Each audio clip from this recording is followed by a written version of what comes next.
All right, so who's there? We have Dorian, we have, okay, yeah, all right.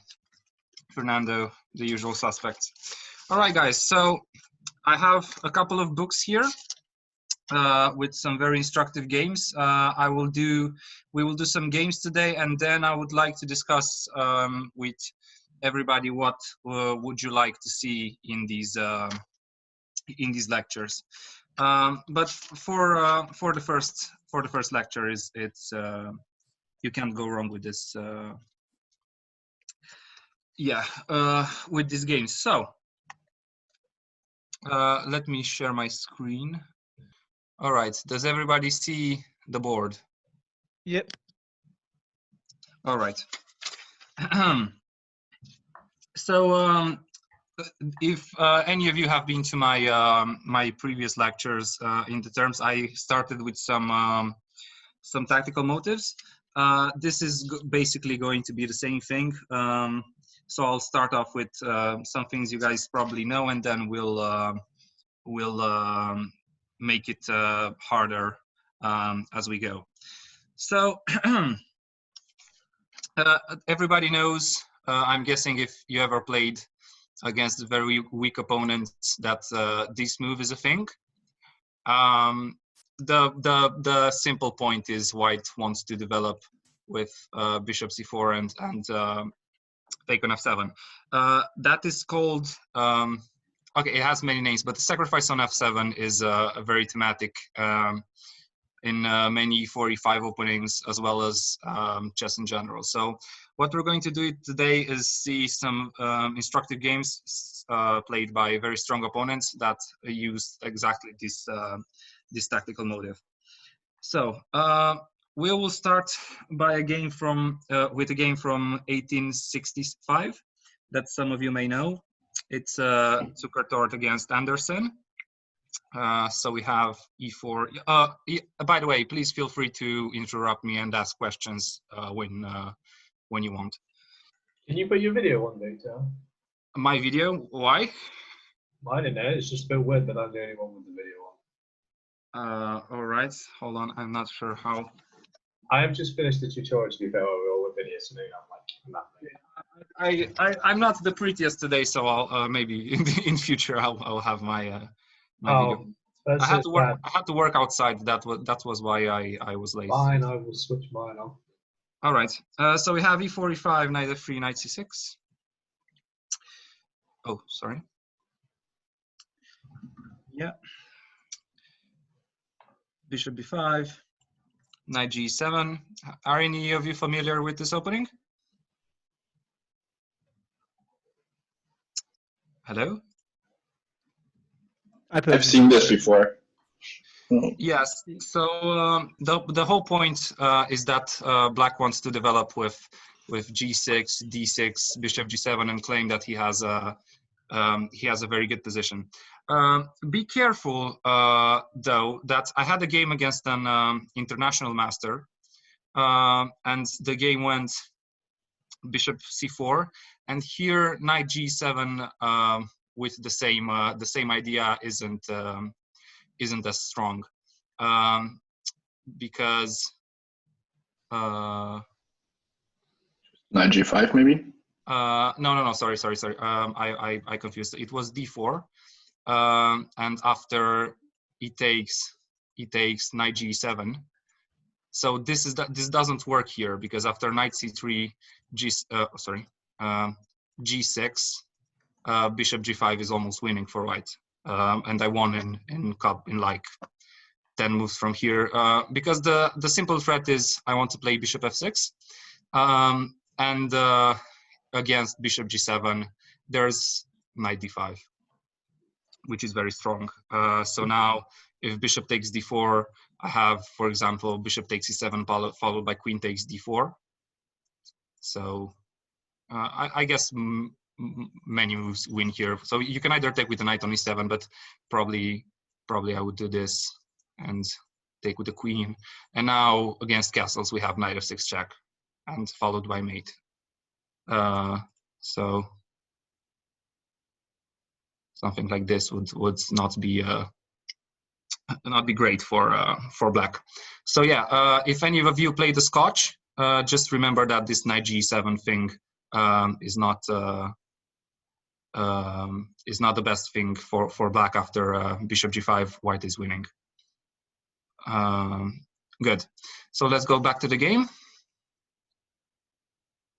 So we have bishop b5, knight g7, but this is obviously fine for black, although it's not played as much. Yeah, so c3 d4 is a very thematic way to meet this, because we usually can't do this because of the knight being on f6 that attacks our e4 pawn. So if the knight is on e7, there's nothing stopping us from taking control of the center. So we have c3, d6, d4, bishop d7, castles, and now black has more ways of developing. One of them is to go g6, bishop g7, as we talked about, but there's also this kind of setup with knight g6. Once again, trying to keep the center, also maybe wanting to go knight f4 if we ever play knight d2, blocking our bishop, and the bishop will just go on e7. And although black is slightly worse, he has a very solid position, so you can't win this with white in 10 moves or something.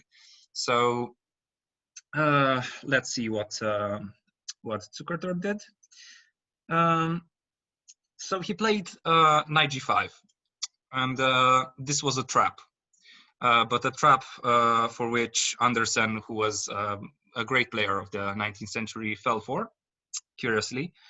Obviously, this is not a good move. So if black plays just bishop e7, this doesn't really make sense, as white will probably have to play either something very weird like f4, although that probably just loses the pawn, or something like h4 and try to create something here.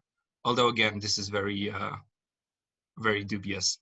So yeah, don't go for traps in the opening, but this is instructive for what we are trying to show here with f7. So obviously the trap is h6, and can anybody guess what white's idea was?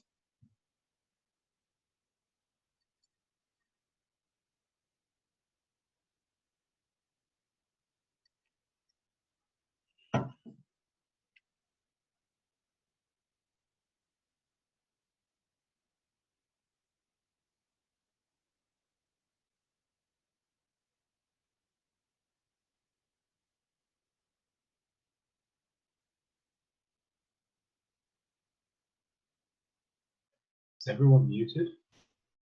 Yeah, apparently. I'm hoping they're thinking. Yeah, I'm just thinking. Okay, good.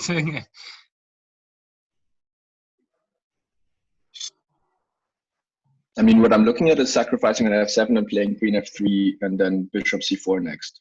But I can't quite make it work yet. Okay, so obvious. I mean, it should be pretty obvious that we're not going to go back with the knight, right? So it's probably knight takes f7. But how do we continue after that? That's the question. Should I just go ahead, or do you guys want to think? You have an answer from Fernando. I'm not sure if you've seen it in the group chat. No. Did he ask Fernando something? says knight takes f7, king takes f7, queen h4, then bishop c4. I'm sorry. Since I'm sharing my screen, I'm not sure I can see the chat. That's all right. I'm reading out. Okay, so he says Knight takes f7, king Yes. takes f7, queen h5, and bishop c4. Right. Yeah, I think. Yeah, that's one of the ideas. Although, once again, it probably doesn't really matter. Oh yeah. Oh, I can see the chat now. Great. Yeah. Queen f3 instead of queen h5 sounds more. Yeah, but you guys don't have a microphone, or? Okay, never mind. Yeah. So the problem with queen f3 is probably black will play queen f6, and after queen f6, we are just a piece down. So there's obviously some sort of combination of queen h5 and bishop c4, just as Fernando said. But we need to be a bit careful about the move order. So let's see. What was knight f7, king f7. Now, once again, I think both queen h5 and bishop c4 are probably good. But I would start with bishop c4 just because it's more forcing and easier to calculate. So the game was bishop c4 check, and black went king e7. Now, what about the other moves? So after king e8, just as Fernando said, we have queen h5, and after queen h5, queen f6. Who can spot a very good move in this position?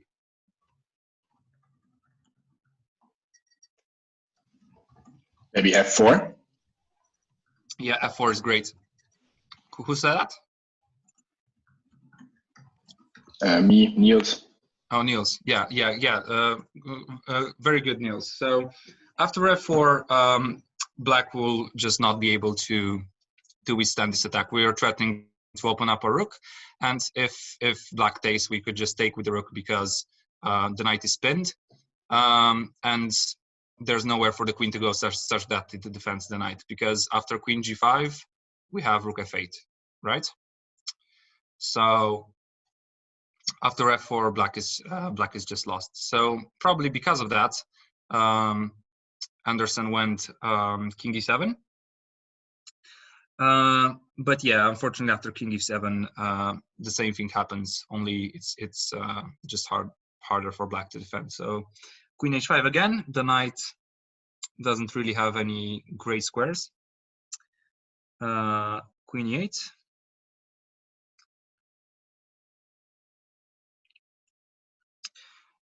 Any other moves? We can look. We can look at them. So I guess bishop e8. What's the problem with bishop e8, guys?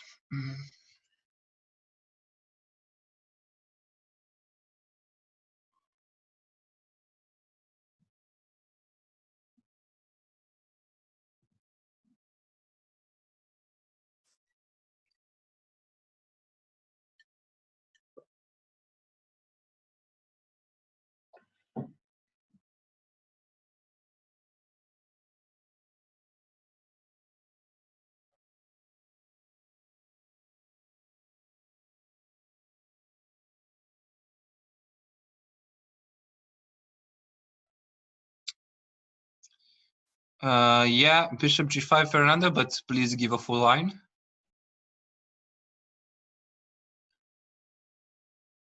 Because the rook on h8 is defended, right? So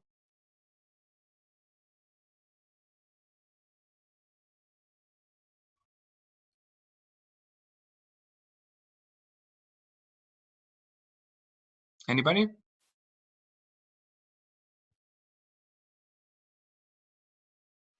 I think I might have something. Right, go on. Bishop g5 check. Oh wait, no, you can. Well, bishop g5 check, h takes g5, queen takes g5 check, king d7, queen f5 check, king d7, queen d6 is mate. So Exactly. I imagine bishop g5 check, king d7, queen h3. Yeah, but if he moves the king after bishop g5, we can just take the queen, right? Oh yeah, of course, yeah. I knew that. Yeah, so great job spotting this. So we have bishop g5 takes, king d7, queen f5, and this is mate. This is also a very common pattern with, you will see this, I'm not sure what it's called in English, but yeah, the queen gives mate when the king is blocked like that. Good. So yeah, that's what happens after bishop e8. So then black went queen e8. Hello, Gregor. Hey, sorry I'm late. Shoot just ran over. Yeah, we're looking at some games. We're going to start the next one in a minute. So we have queen e8.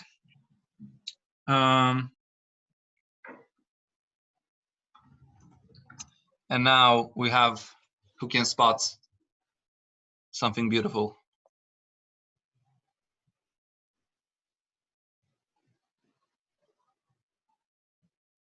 Yeah, epaulet mate. Good job, Nils.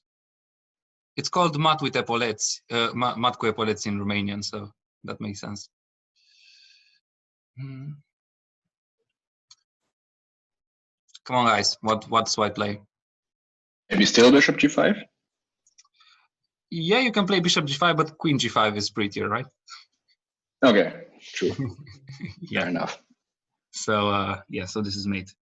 Good. So pretty straightforward game. Obviously, don't go for such tricks in your games because knight g5 just doesn't make sense after bishop e7. But this just goes to show that the sacrifice on f7, although you don't see how you take your piece back immediately after something like king e8 and f4. The initiative is very, very strong for white here. So good. Let's go to the next game. So the next game is Warren against Selman. It's a correspondence game from 1930. For anybody that cares. So we have d4, knight f6, c4, e5. Who knows what this opening is called? The Budapest Gambit. Yeah, it's the Budapest Gambit. Never play it in your life, please. But yeah, it's a fun opening if white doesn't know what he's doing. So d takes e5, knight e4. This is even worse, a worse version of the Budapest Gambit. You should play knight g4 and some random knowledge for you guys. After knight f3, knight c6. Oh no, sorry. So the way white gains advantage here is by playing bishop f4 instead of knight f3. I think it was. So for you d4 players, this is how you gain advantage against the Budapest Gambit. And after bishop b4, you just play knight d2, and yeah, black will take his pawn back, but that doesn't really matter in this position as white has the center, he has superior development, and as you can see, white just scores almost 70% from this position. So you don't need to learn much theory, you can just go from here. Black would probably have to part with his dark squared bishop, as it has nowhere to go after something like a3. So the line could go something like castles, d6, I guess. Oh, black just gives it for some reason, but after d6, I guess something like a3, and just yeah, just taking the bishop. And now here you have two bishops. You can just put your rook on d1, your rook on c1, b4, c5. You're just going to dominate for the rest of the game for free. All right, short deviation. So knight d4.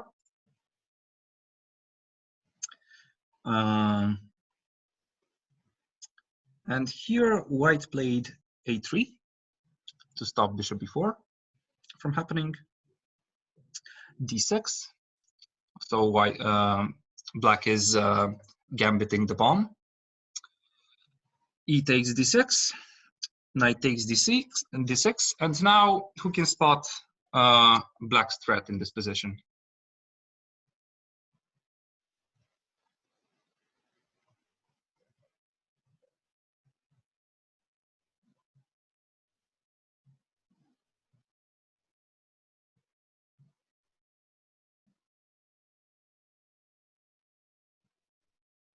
Knight takes on threatening f2. knight takes f2, yeah.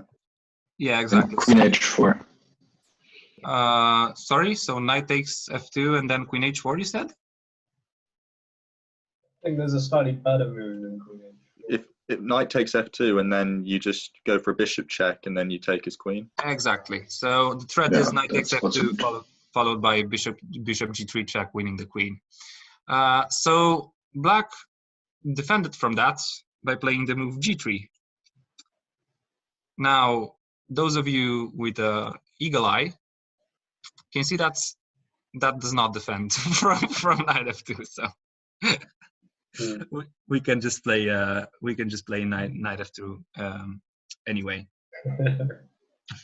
So yeah, this was a pretty game. An undeserving win by Budapest Gambit player, but still.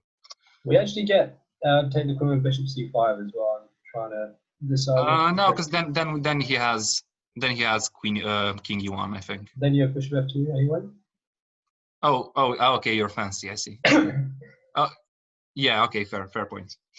All right. Good.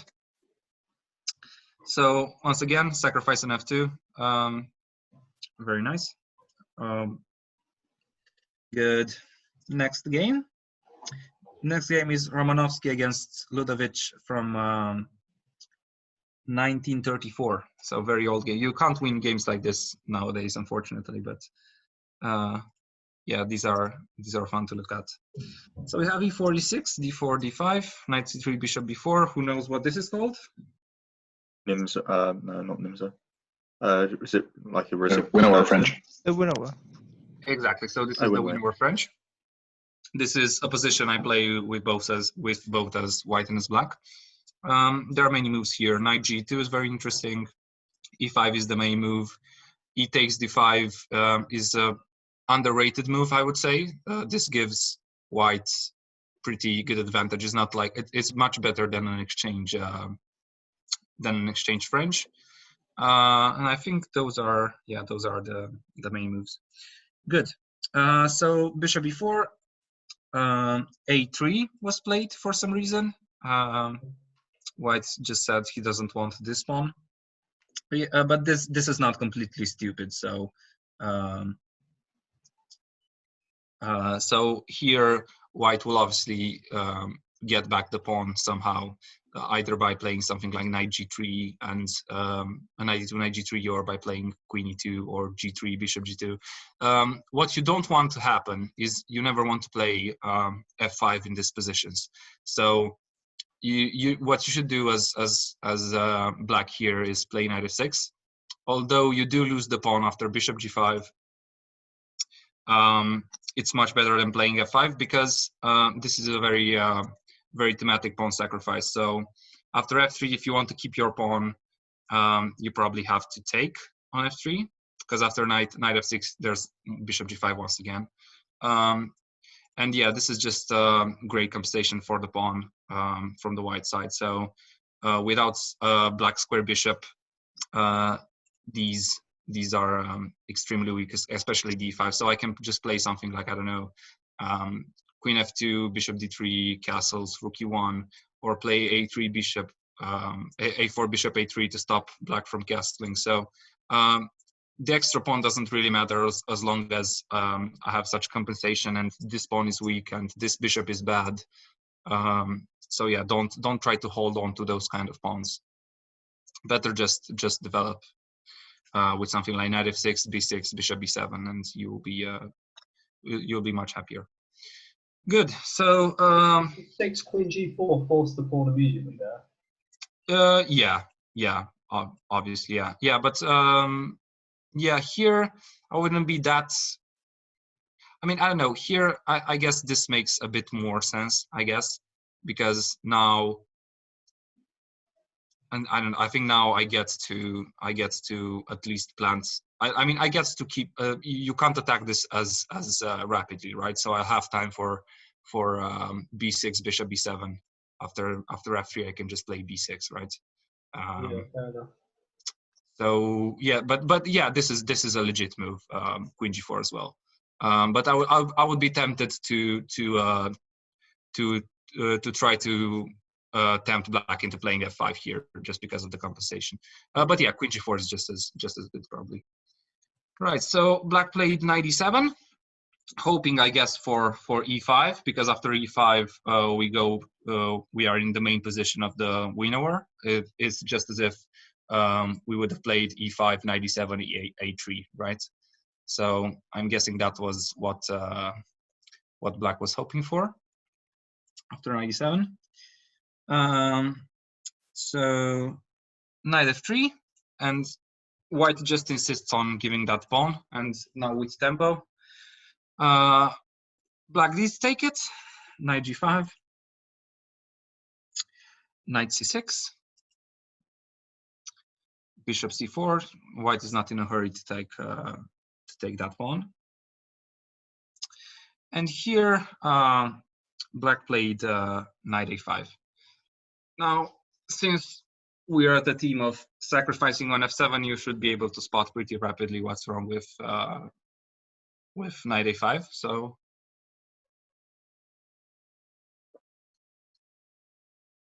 anybody?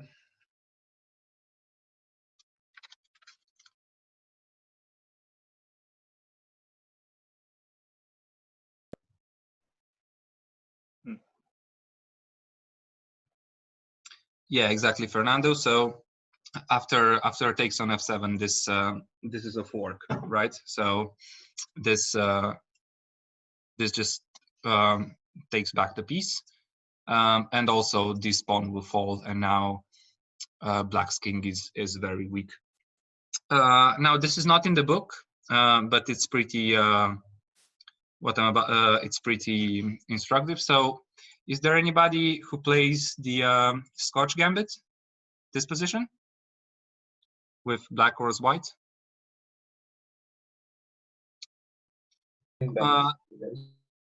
Right, so here there are two main moves in this position. There is knight f6 and bishop c5. And after bishop c5, there's a very nice trick where white can play c3. And what's the point? What happens after just d takes c3?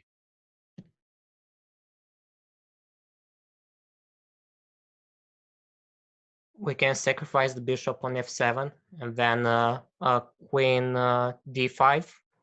Exactly. Yeah. So after d takes c3, you just have this, right? This is not amazing advantage for white by any by any stretch of the imagination, but it's pretty nice. Sorry, I was. Yeah. So here. Yeah. Especially as most people will probably take on b2 as black in this position, which is a mistake.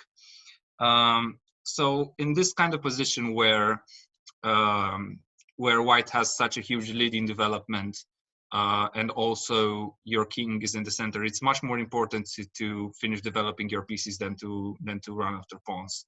So after c takes b2, bishop takes b2, white's advantage is pretty significant, I would say. The computer might not agree.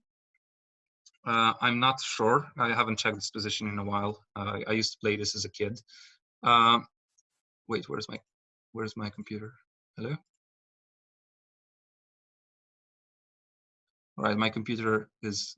Oh yeah. Okay, sorry, it was blocked by Zoom. Oh yeah, but even the computer says it's +1, and when the computer says it's +1, when the other side has extra material, it's probably pretty bad.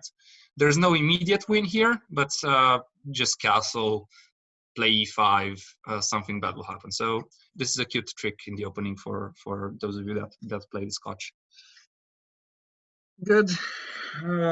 Let's go to the next time. I will pick up a more complicated one this time. So let's look at a game from 1972 between two pretty strong players. How was the level so far? Do you find it too easy or just right?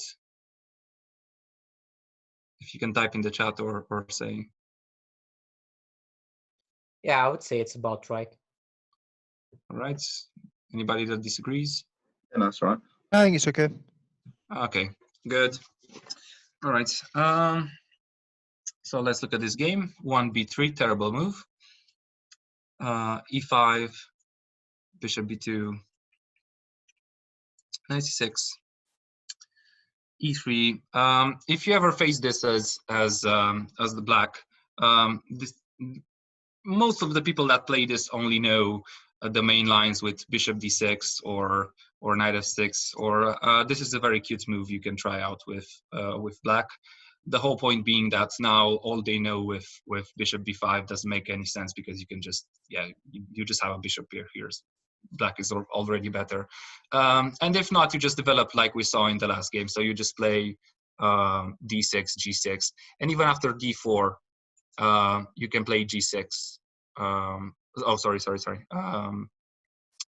So let's say something like knight f3, d6, d4, g6. You can play, because this is pinned, right? So he will not be able to take on d6. So yeah, this is a cute setup against 1b3. Good. So knight c6, e3, d6, knight f3, bishop g4. I'm not really a huge fan of this move, because you generally want to keep your bishop pair in the opening if possible. So this is obviously just intending to take on f3. So bishop e2, knight g7, c4, e4. Yeah, now I think white is probably, if not better, he has a more pleasant position, just because now, as you can see, basically all he did in the opening makes sense. So this bishop is very strong. He has control of the center, because this will just get this will just break after d3, and it's very hard for black to develop. So yeah, I'm not a fan of what black did here. e4, knight g5, bishop takes e2, queen takes e2, knight b4. Yeah, so black is basically going for tricks. But as a rule, you shouldn't really be scared of these types of things in the opening, just because white basically did nothing wrong, right? So, okay, except for the first move. He didn't do any mistakes, so he just developed his pieces in the most natural way, occupied the center. So these types of things with knight b4 and forks and stuff shouldn't scare you. So you should probably just castle here and be confident that your position is good enough even after giving up that exchange, because it's very hard for black to develop. Good. So after knight b4, let's see how white handled this. Castles, knight c2. So now after something like knight c3, although that's probably not the best move, but after something like knight c3, knight takes a1, bishop takes a1, white basically has all his pieces developed except for this rook, whereas black is still miles away from getting his king castle, because he can't even long castle as long as there's knight takes f7. So after knight c2, queen h5 was the move, starting active play against the undeveloped black king. Knight g6, stopping mate that way. Black didn't want to allow this bishop to open up further, that would probably be very, very bad. So knight g6. And now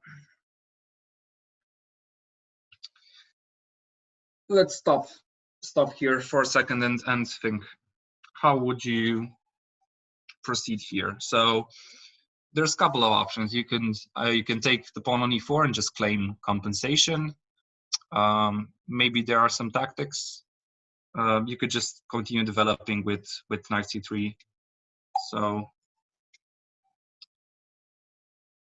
just pause and think for like 2 minutes in this position.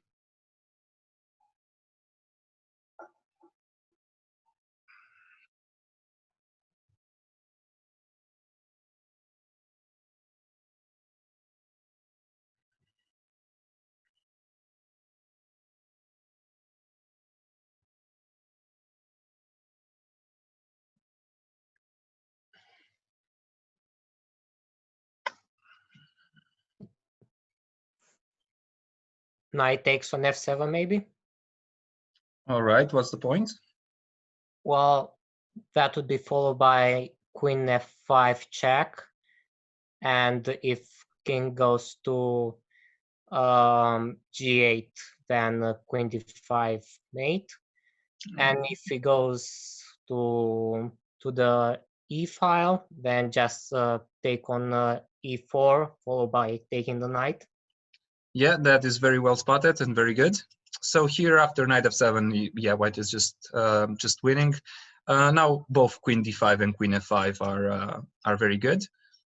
So yeah, queen f5, black has to go to the e file somewhere, and now yeah, this incursion of the black knight turns out to be losing.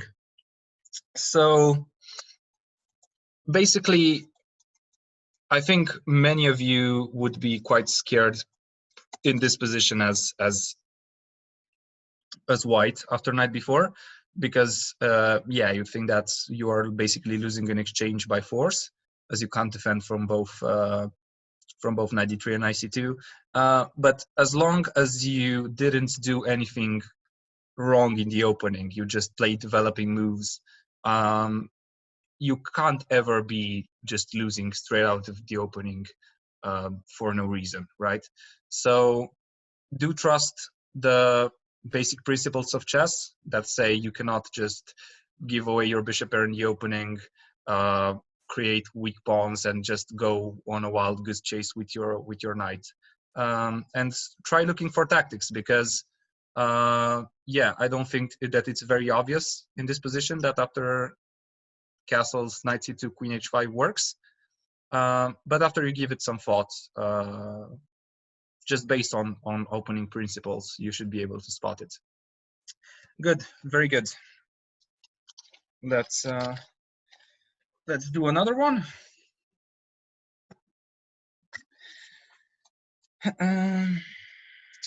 Let's do a game from 1910.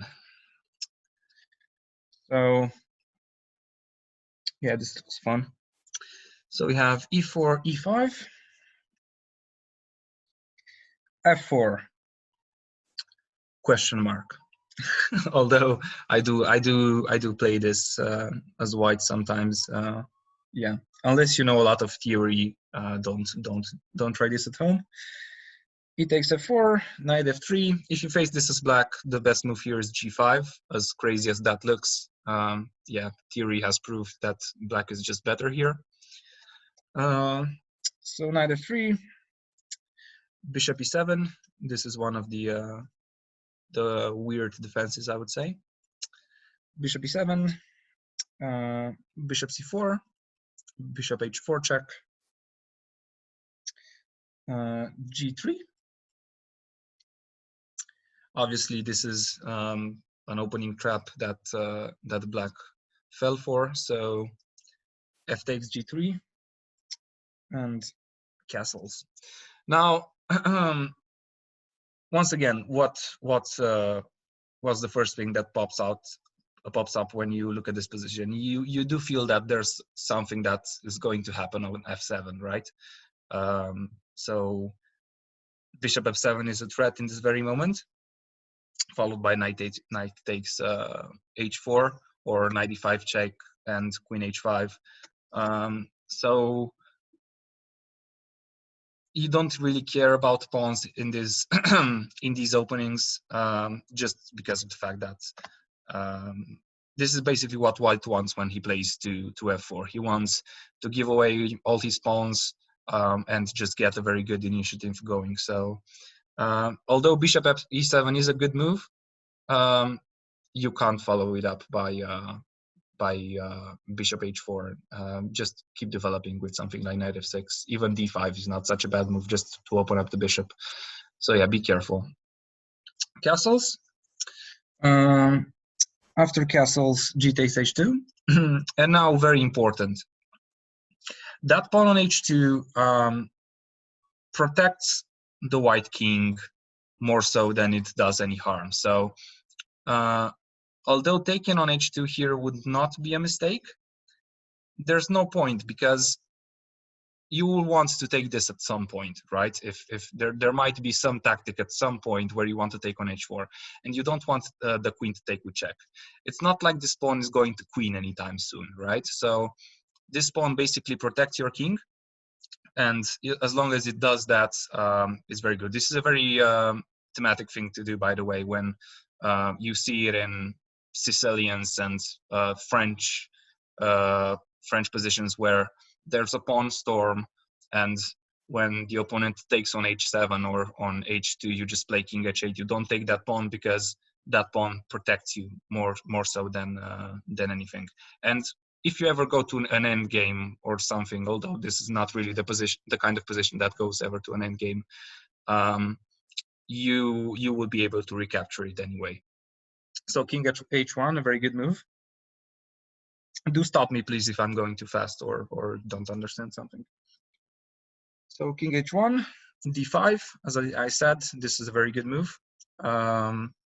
Just because you do need to start giving back some material. You're already 3 pawns up.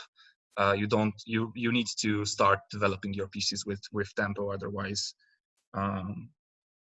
you're going to get mated. So d5.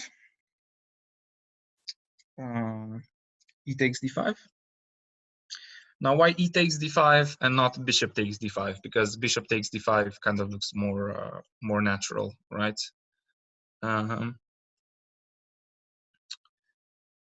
Yeah, I guess white just didn't want this to happen,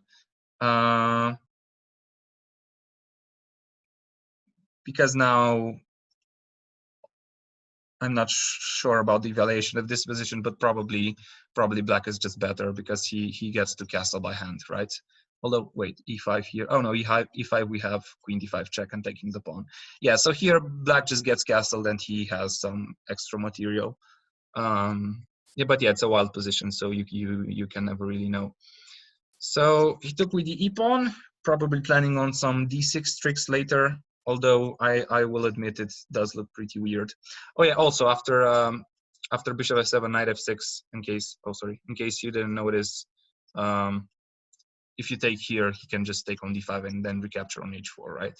So that's what he wants to do. He wants to lure the bishop on d5 so he can play knight f6 without losing the bishop on h4.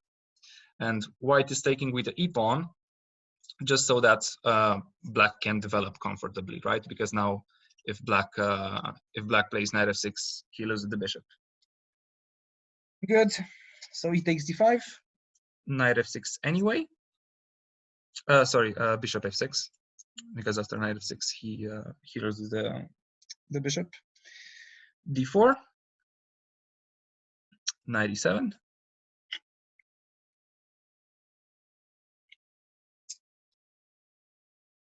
Knight g5. Obviously threatening either knight f7 or d6 followed by knight f7, and somehow black missed this. Although to be fair, it's very easy to go wrong in this position when white is threatening so many things. So okay, let's take a normal move. Let's say castles. How would white proceed here? Is there a win, or is there not a win?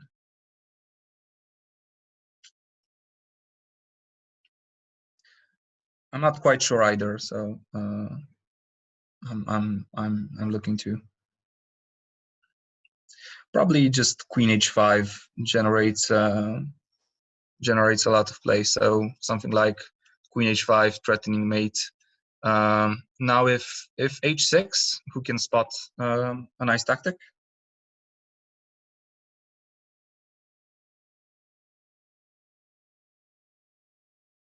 Yeah, Niels, taking on f6, I looked at that. My problem with taking on f6 is that after that I have to move the knight somewhere, so probably I have to take on h7, and then I kind of run out of pieces, I think, because I can't mate only with the queen, right? And this rook is pretty far away from joining, and black has ways to defend, like pushing f5 or putting the knight on g6. So that's why I prefer queen h5, just because after g6 there's a nice tactic.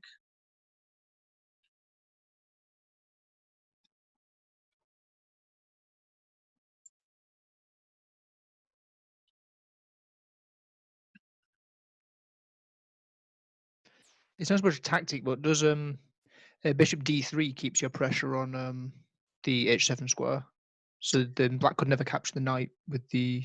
Oh, you can capture the bishop though. Never mind. Yeah, the problem with bishop d3 is okay.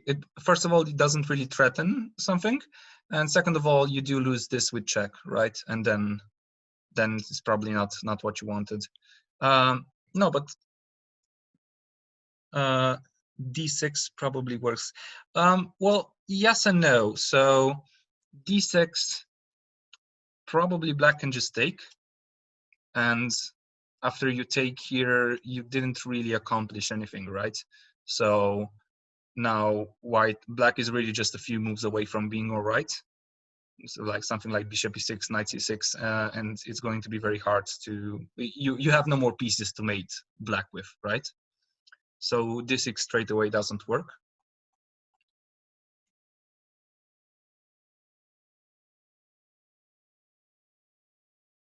Anybody? Can we now play rook takes f6, then pawn takes f6, queen takes h6, pawn takes g5, bishop takes g5? You just want to like put the bishop on f6, and then you'll be threatening queen h8, mate. That looks interesting. So you're saying rook takes f6, g takes f6, queen takes h6, and now here take with the bishop.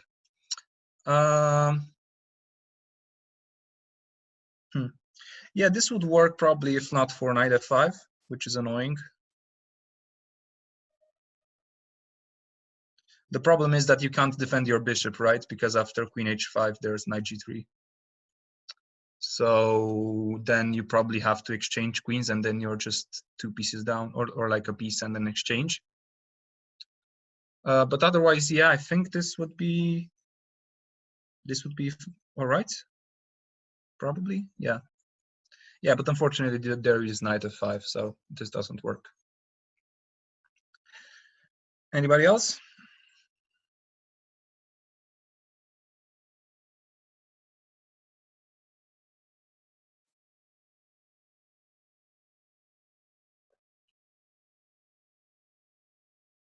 Well, then we take on, yeah, that's what I saw. So taking on f7 is strong here, just because after rook takes f7, we have d6. So now it's not the same as the d6 before, right? Because we're probably going to win this. So we're attacking the knight, and if he doesn't do anything about that, we'll take the knight and be an exchange up, or we just take the rook and are an exchange up, right? So yeah, this is very strong, because I just don't see how black doesn't lose a lot of material here. I may be wrong. I will check with the computer, but yeah, no, this is winning for white. Just play g6 here. I can, yeah, but I can take the knight, right? Yes. Okay. Cool. Yeah. So this is a nice tactic. So that's how I would continue if black would play this, and if he doesn't, if he just takes on g5, then I think this is probably sufficient compensation, as now I'm 2 moves away from finishing my development with knight c3 and rook e1. Also, I am threatening d6 here, or rook f7 followed by d6, although I would probably not do that, just because I want to, yeah, development is more important. But there are some nasty threats here, such as, I don't know, queen h4, because black can't play f6, or just a simple knight c3 and rook e1. The extra, how many pawns does black have? He has 4 extra pawns? 3 extra pawns? I'm not sure, I can't count. Anyway, many extra pawns don't really don't really matter in this position with the bishop pair and the initiative against the black king. Also, it's very hard for black to develop, right? So he can play. There's nowhere to put this bishop because it will just get captured. The knight can go to d7 or a6, but can't really go anywhere from there. So this is very tough for black. And I'll once again check with the computer. But okay, apparently b5 is but that can't be right. Okay. If the computer says equal after b5 with 3 extra pawns, then the compensation is just, I don't know, he sees something after b5. It's weird, but I would trust myself to win this position 9 times out of 10 against even against an IM. I would say it's very hard for black. So these are computer moves. All right, but black didn't castle. This was just a deviation. So after 8, he played h6 straight away.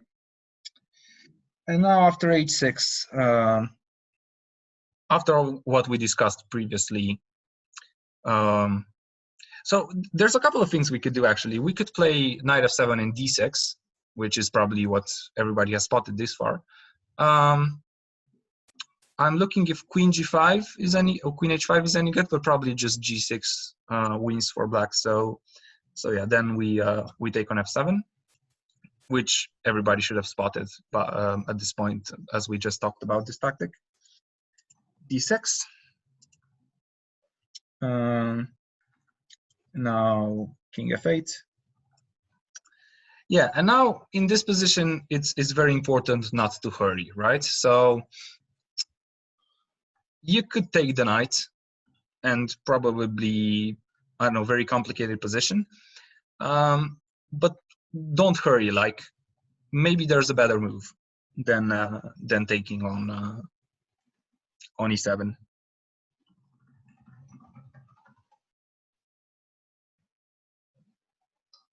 So who can spot a forced win here? This would be, so the person who spots the winning combination here is will get a candy.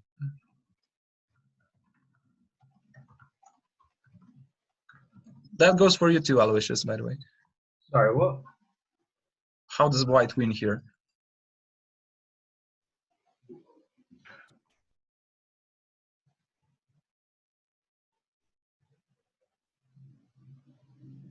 Take on f6, check queen h5.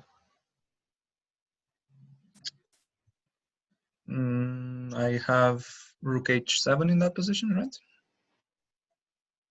Then I have bishop takes h6, check, which wins. Does it though? I can wait. I can take and go on e8, right? That's equal material. No, after bishop takes h6, rook takes h6, queen f7, mate. Oh, right. Okay, so you're saying rook f6, g takes is forced, queen h5. Yep. I'll be so sad if that works. Wait. Your best is probably knight g6, queen takes g6, queen d7. Oh yeah, that works. Yeah. But then I have queen takes f6, check, and then take h8. And then I'm a piece up. Well, wait, but wait. Okay, I'm sad because that works. Probably, yeah, but queen h5 on the first move is stronger just because you have to defend from f7, and then this is stronger, right?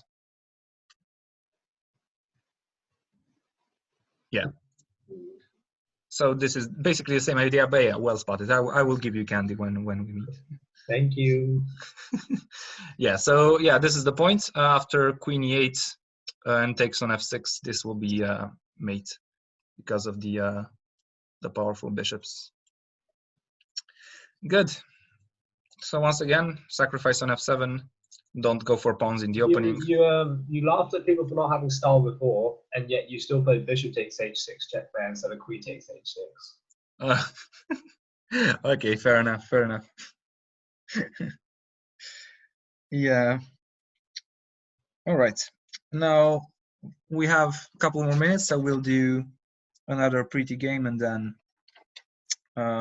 we can talk a bit about what you guys want. How many of you are there now?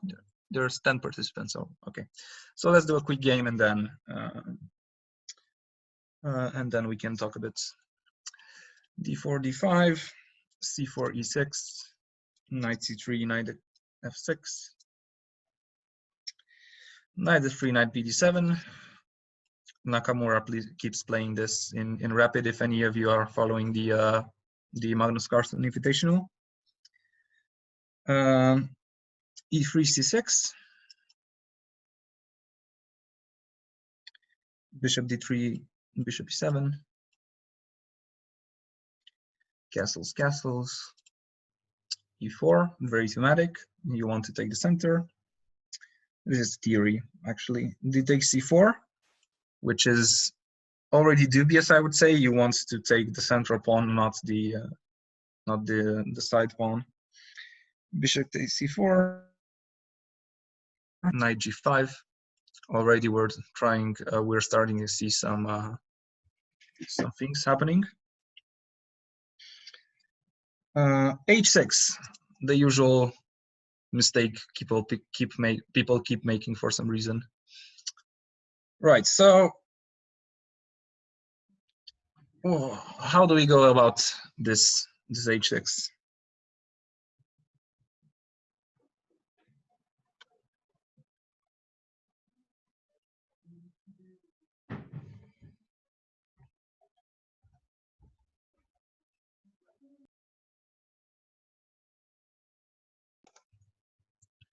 How about Knight F7, Bishop E6? Is that you, Philip? Yeah. All right, give the full line. I don't know, like Knight F7, King F7, Bishop E6. I guess King E6. I don't know what happens if he goes back. Queen B3, Bishop F4 should be mate, I think. If he goes back, I don't know, I guess some E5 and should be at least winning the piece back. I don't know. Yeah, that works. Stop coming to the lectures, Philip. Yeah, so I mean, I gave time for other people to answer, but yeah, so Knight F7 works. After King takes F7, we have Bishop takes E6. Now, if the King goes back, E5 takes back the piece after Queen F3 is made, so he can't move the Knight. And if he takes, as Philip spotted, unfortunately, there's Queen B3. And after King D6, this is mate. And if not, if Black tries to say that he's only down a piece with Knight D5,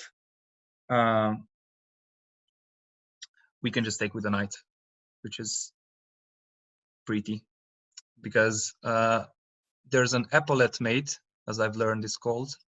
Thank you, Niels. Here, and if not, Black just can't defend. So let's say he tries to go back. We will be taking the queen, or actually giving mate probably with Knight F4, Knight E6, or Queen E6. Okay, good. Right. So thank you guys for coming. What would you like to see? Is this type of thing with motives? Like, do you like this type of lecture where we look through some games that are based on some motive, or would you like to see some opening work, or any suggestions for the lectures? I mean, both would be good. The problem with openings is just that I'm sure we're not going to agree on what openings to play, so it would only be useful for certain people. But we could do polls and stuff and see if there's actually common ground. Yeah, that's what. So what I think I will do is I will try to, I don't know, pick between. So let's say I'll do a poll after, I don't know, in the weekend, so we can keep having lectures on Friday. But by the way, is this time good? Okay, it's obviously good for you if you guys entered. But I will do a poll also about the time, because I was expecting more people, to be honest. But thank you, Philip, for coming and giving. Okay, Yeah, no good. problem. Yeah, so I'll do polls, and I can, I don't know, just put 2 openings there or some tactical motives, and whichever gets more votes in the by Friday, then that's what I will do. All right, thank you guys for coming. Sorry for being a bit late. And yeah, hopefully be on the lookout on the. Have you seen Endgames? Yeah, I saw Endgames. We can also do that. Although I'm very curious. It's very curious for me that he said, "Who's Mikhail Tal?" I know who he. Okay, never mind. I think people get bored with Endgames. I obviously that Endgames are a great thing to do. So I guess I'll add that to the poll, and if it gets enough votes, we can do that as well. Competition. Nah, just tactics in theory. Off, Philip. Yeah. All right. Great. So based on the polls, we'll see what we do next time. Thank you, Tal, for attending my lecture. It's a great honor. Yeah. All right. Thank you, guys. See you next time.